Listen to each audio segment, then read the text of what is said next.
Bueno, y es que para ampliar sobre esta detención nos acompaña don Brian Acuña, quien es un analista internacional, y vamos a ampliar más sobre esta detención. Muy buenos días, don Brian. Buenos días, Sheila, y buenos días a todos los televidentes. Un gusto estar con ustedes este día. Gracias por acompañarnos en Panorama Global y vamos a iniciar porque ¿cuál es el motivo por el que se ordena la detención del primer ministro de Israel?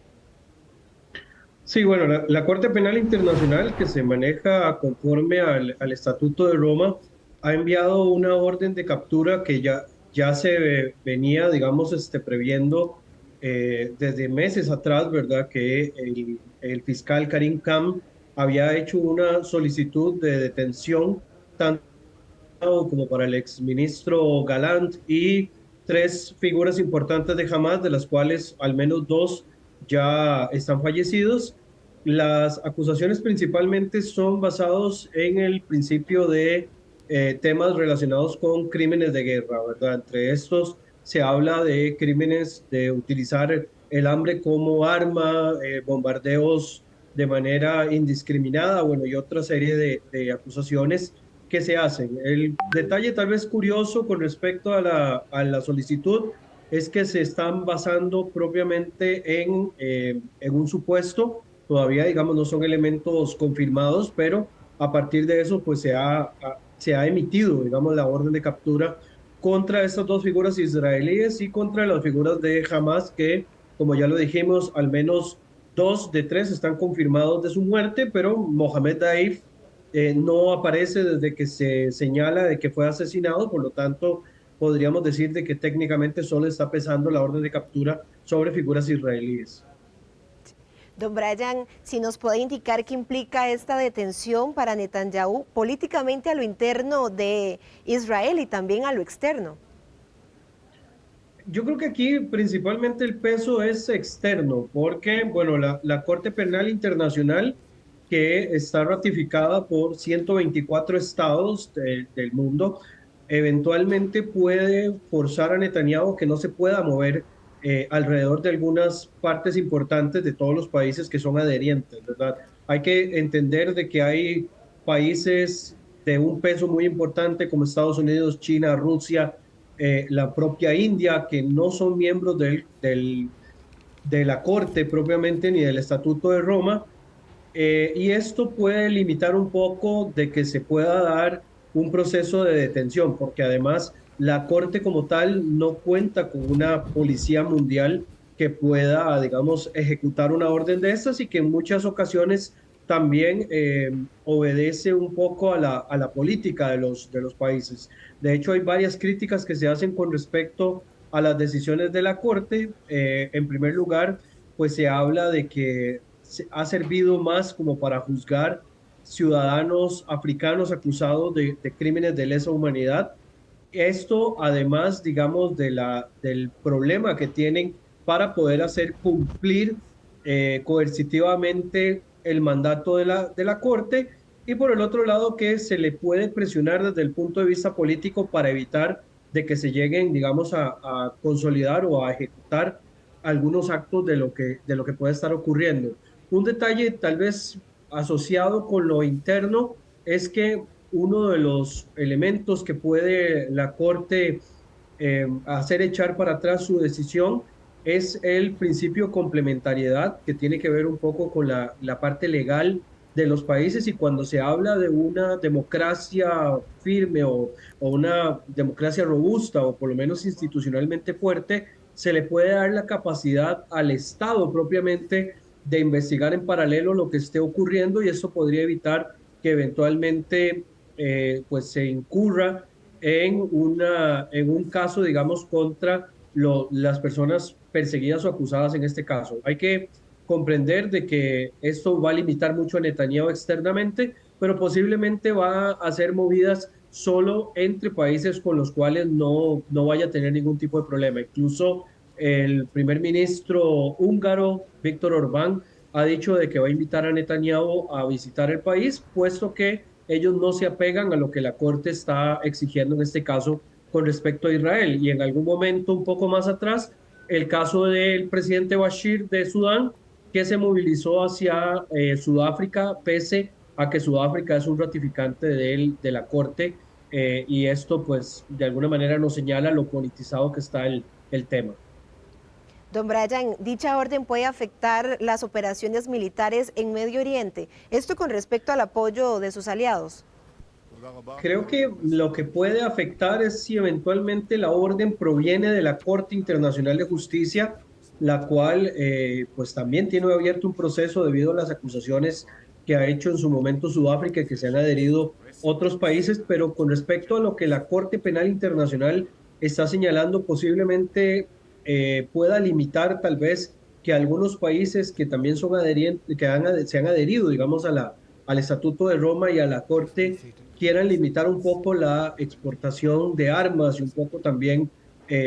su apoyo con respecto a las acciones militares de Israel, pero en términos técnicos y en términos, digamos, de lo que está aconteciendo en el terreno, esto podría no cambiar demasiado, ¿verdad? Sí es bastante importante señalar de que la orden de captura aparece en un momento de transición, por lo menos en el caso de los Estados Unidos, saliendo de un gobierno de Joe Biden y pasando a partir de enero a manos de Donald Trump, ¿verdad? Esto quiere decir que de alguna manera también la Corte quiso apresurar el paso para no sentir tanta presión desde el gobierno de Washington, pero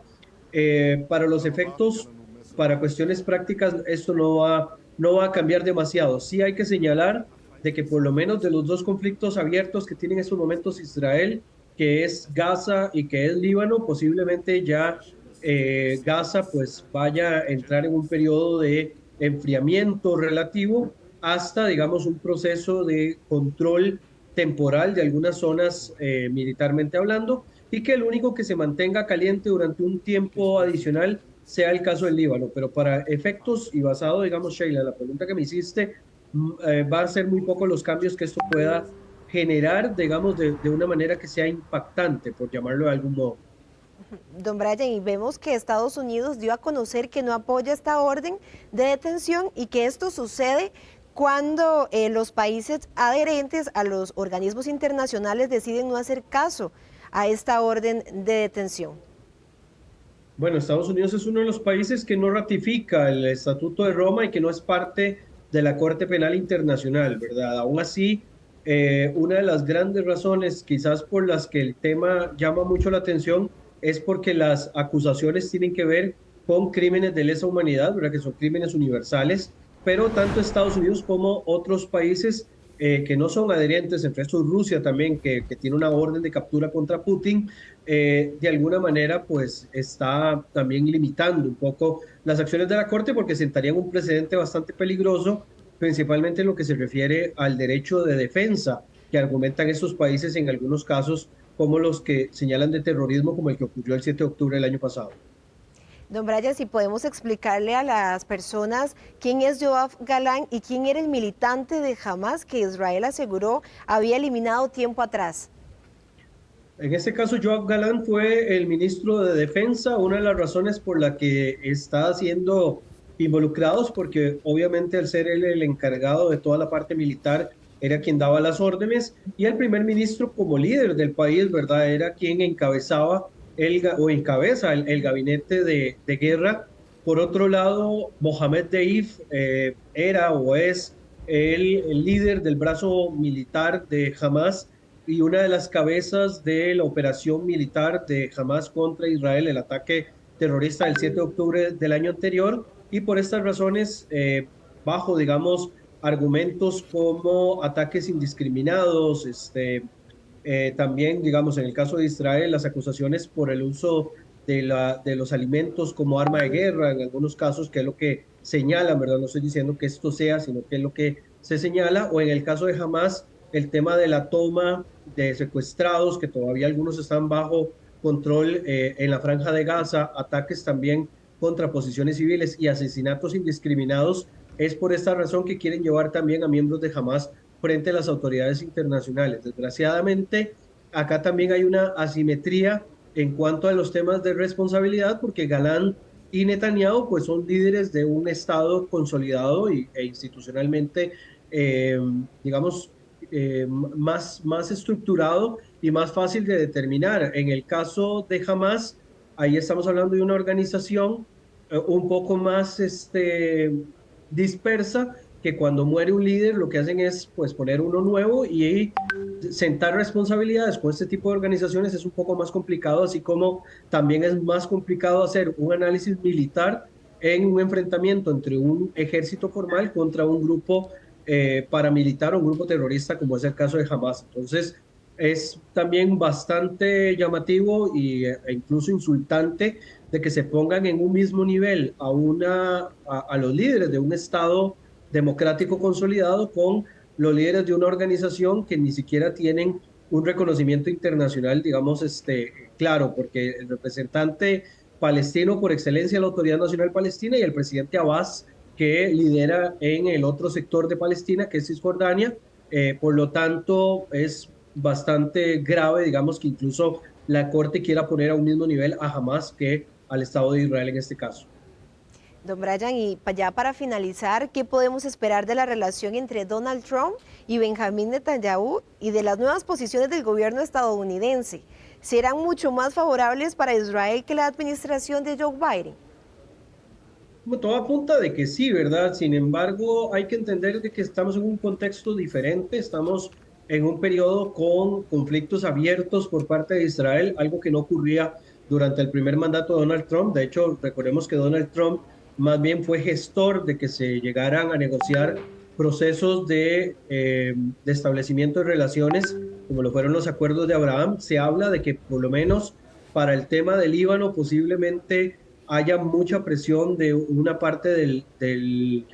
lobby o el liderazgo, digamos, americano-libanés que pueda pedirle, digamos, a Donald Trump una mesura por parte de Israel y que se retroceda y que se logre, digamos, un poco de control con respecto a la situación militar contra Hezbollah. Y en el caso de Hamas, posiblemente también se vayan a querer poner un poco los puntos sobre las IES para evitar de que la escalada pues tenga un plazo mucho mayor. Hay algunos temas que generan algunas dudas, como por ejemplo el crecimiento de asentamientos poblacionales en las zonas de Cisjordania o lo que se planteaba en algún momento de la posibilidad de permitirle a Israel anexarse el Valle del Jordán, que en algún momento también fue un tema. Sin embargo, viendo, digamos, la dinámica o la posición que tenía Trump en su primer mandato de evitar estar metido en conflagraciones muy, muy grandes,